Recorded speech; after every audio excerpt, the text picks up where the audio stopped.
You ever get woken up at dawn by a voice so grating you think you're in a nightmare, only to realize it's real life and it's happening in your own front yard?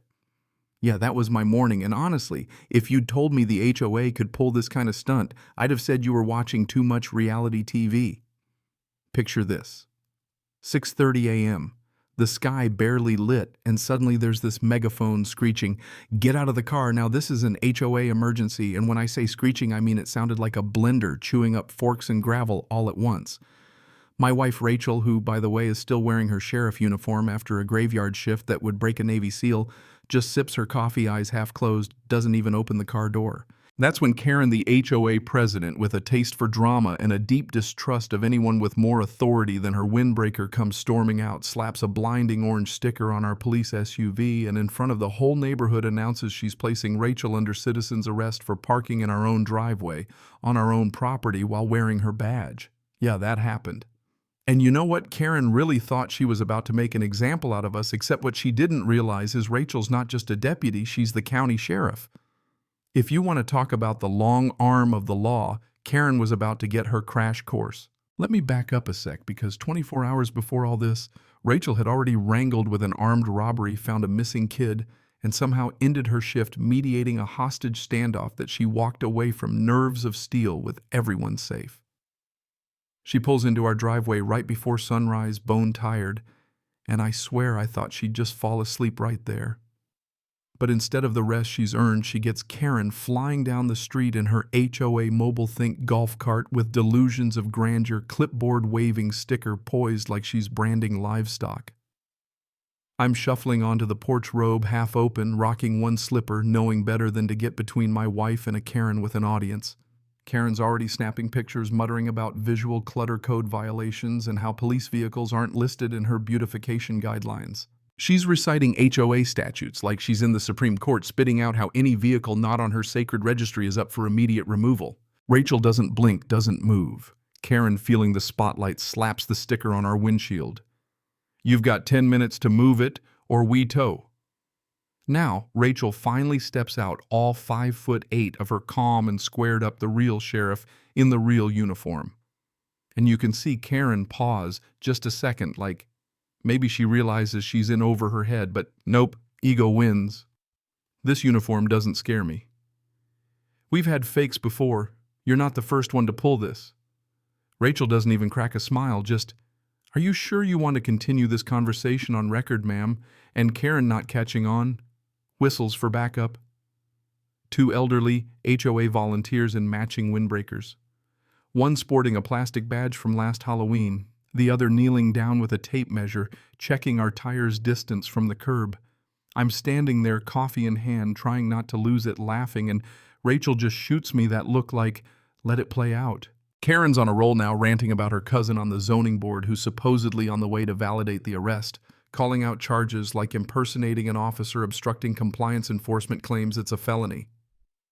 Rachel, cool as ice, just taps her earpiece, calls, "Dispatch. Code 1045A, harassment of a law enforcement officer." Dispatch responds right away. Karen, oblivious, turns to me. "Your wife's in big trouble, mister. HOA has jurisdiction here. Driveways aren't technically private unless stated." And I just lose it. I'm laughing so hard I nearly spill my coffee. Karen takes that as proof she's winning. "Better call a lawyer," she says, all smug. 5 minutes later, sirens. 3 patrol cars roll up. Karen's eyes go wide, thinking her cousin sent backup, except when the officers get out, they salute Rachel. The look on Karen's face could have turned milk.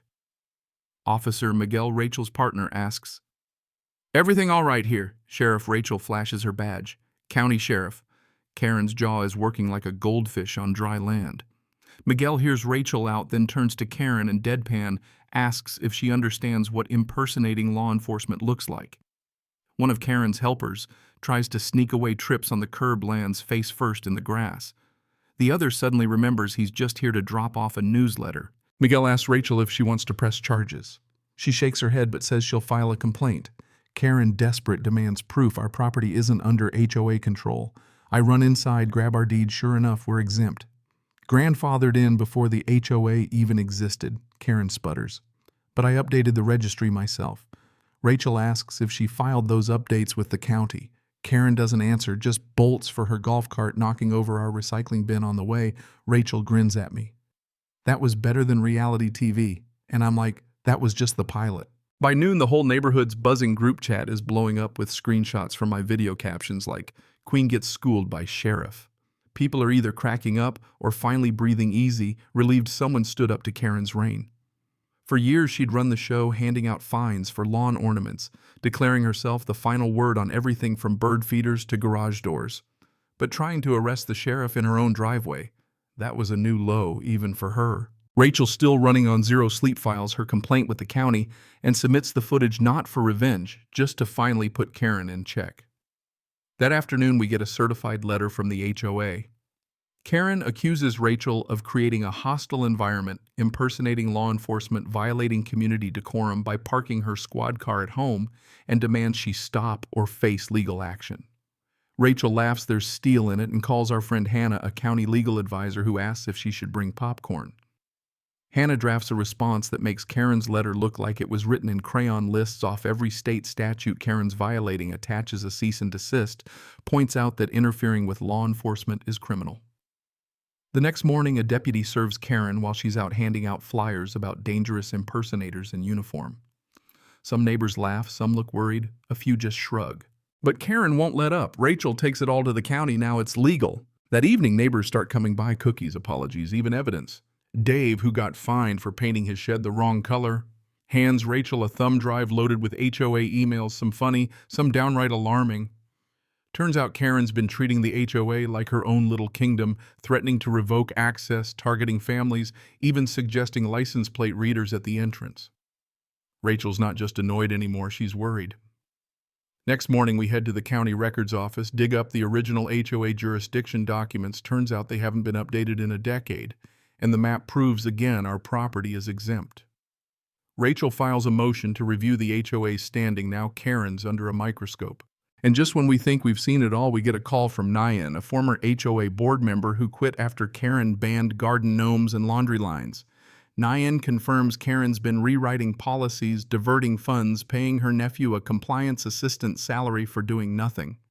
Now we're talking misappropriation, fraud, abuse of power, way bigger than just a sticker on a windshield. So of course Karen doubles down, files an arbitration notice for unauthorized use of an official vehicle, includes a blurry photo of Rachel's SUV. Rachel doesn't bother, legal counsel handles it. But Karen isn't done. She files a civil suit, claims emotional distress, defamation, court date set. I'm thinking, you've got to be kidding me. Court day, the place is packed, neighbors with coffee, popcorn, the whole circus. Karen comes in with a binder. Her lawyer launches into a dramatic monologue about trauma and militarized presence. Rachel's attorney, Carla, the quiet bulldog, hands the judge our evidence, plays the body cam footage. The room goes silent. Karen on video, yelling about arresting the sheriff, refusing to acknowledge the badge. Judge raises his eyebrows, asks Karen if she checked her authority before trying to make an arrest. Karen tries to pivot, talks about community safety. Judge asks to see the statute. Karen's got nothing but internet printouts. Rachel produces the deed. Case dismissed as frivolous, with a warning about criminal charges if harassment continues. Karen storms out, neighbors clap, Rachel and I just shake our heads. But it's not over. Later that night, an anonymous tip drops a folder of HOA documents, meeting recordings, audio of Karen threatening board members. Rachel takes it all to the DA. Now it's a real investigation, corruption, fraud, intimidation, you name it. At the county hearing, Karen's allies abandon her as the DA lays it all out: financial misconduct, fake policies, fraudulent fines. The board votes Karen suspended pending charges. She calls it a witch hunt, but everybody knows the game is up. Even then, Karen can't let go. Drives by our house, megaphone and handbrakes. Her restraining order gets hauled off in cuffs. The new HOA board brings in reforms. Rachel gets offered a seat, turns it down, says appoint a resident liaison instead. The story hits the local paper. HOA president faces charges after trying to arrest county sheriff. That weekend, the neighborhood throws a block party. Kids chalk crime scenes on the driveway. Adults wear My Driveway's under protection shirts. Rachel parks her cruiser right out front. Badge of honor. Life starts to feel normal. Lawns have color. Neighbors wave kids ride their bikes without looking over their shoulders for code enforcers. Rachel keeps to herself, but folks remember thank you notes, foil badges from kids, quiet smiles, the kind of gratitude that sticks. And as rumors swirl about Karen's next move, everyone knows the balance has shifted. One person finally stood up and it changed everything.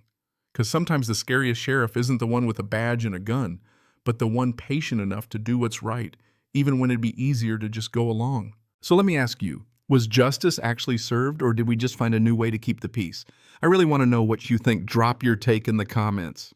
Do you side with the law, the neighborhood, or think it's all just one more messy chapter in the Great American HOA soap opera?